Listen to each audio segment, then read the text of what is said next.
Lidolobho lakabulawayo leli libona sokunjani sihambe ubulawayo la sasimazi uyosenje kuyanuka lapha ke isitithi sesidabukile yonke indawo zelephya lokho sokuchayeke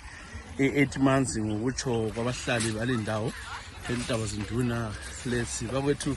kunzima ingcekeza yodwa libona igeleza yona lihlaza igreen bathi phuma impilo esibhedlela sempilo sizodubuka singadubuka sibe konke ngapha njengoba kulabanye libona bonke abathengisayo ngapha ingcekeza kulabantwana lapha abantwana bakhona lapha abadlala lapha labamengo ngawela abantwana badobha badla amamengo awele phansi sondelani buya mama kathi uhamba njani la sondelani linje lothi lahlala lengcekeze ngaka ake lisondele la uhamba njani baba njengoba ubona kunje athi ukuthi kunjani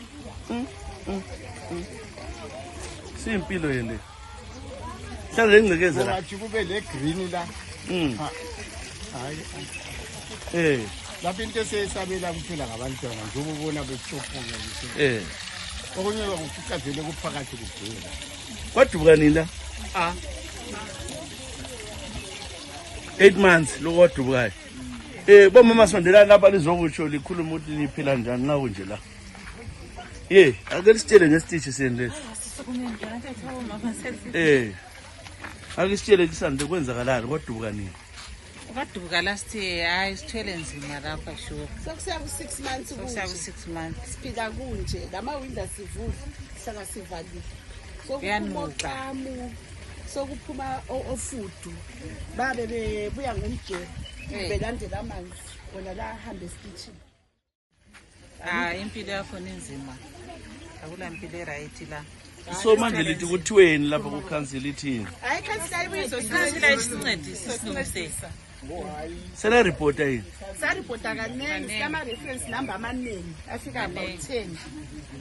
bathi babuya belungise ezinye izititshi lesibe siyeqe bethi kumele beqale beyecela empilo ukuthi besilungise so thina sikwazi ukuthi kuhamba njani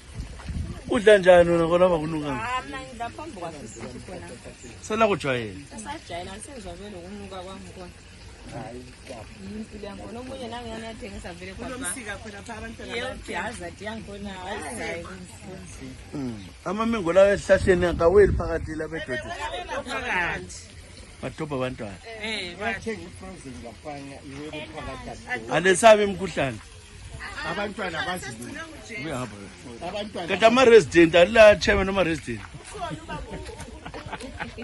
ngubaba ubani banda kathi abantu bathola nzima uyakhuluma le-council yini mana kona apha beloku lokutshede kathi ngiyakhuluma layo kakhulu ikhansili bathini bathi siyabuya ama-reference number bayolokhu bethuthela ama-reference number siyabuya babuyi bengabuya babuya bathi kuthiwa kumele bangene empilo laphana asazi i-connection ekhona between isitithi esilapha lalesi asikwazi sibenzakalayo and ayisiso zodwa lesi sikhona esinye phezulu ngale ema-flatini same thing sesile 1 month laso sirepota ukhansila uzithulele vele kayenzi lutho ukhansela asazi kumbe lakho kuyamkhulela ngoba ukhansela ungakhuluma layo uyakutshela ukuthi hayi ngizabatshela bebuye abantu bakhona babuye ukhansila vele yena kumele ngaso ababuya wazobona asimazi so ukhansila kayenzi lutho vele ngoba ukhansila sokuthi nawo ababuya wazobona hayi ukhansela uyazama lanxa simfonela mana wena uthi uyazama apho omunye awusisi uyazama ukhansela ulusa 8 months 8 months 8 months thina sihlala lapha asazi naye phezulu ngiyabona abaphezulu abanye hayi wena ukutshelile yini ukuthi ukuzamile watsho ukuthi uyasebenza hayi mina untshelile sibiqiniso leli ngiyaqamba amanga mina untshelile kodwa ngisho ukuthi azowabona laba bantu uyabuya yini asimazi njengoba lokho kuthintwa amahodi asimazi antisesakhithwa lapha safaka kwenye wadi alisamalo council odi ba asasinanzi kukhona le eRichmond ngapha kazabuya khulumani ikhala lithini ke kumeya wakhona lo limthembile uDavid Costa lithini ngayo njalo ekhuluma engenzi lithini vele sasesike sacabanga ukuthi khona sim-approach yena umeya ngokwakhe ngoba sibona ukuthi phansi lapha kuyehlula so sasesicabanga njengami ngase ngicabangile sile ukuthi ngim-approach yena umeya ngokwakhe abuye azobona into la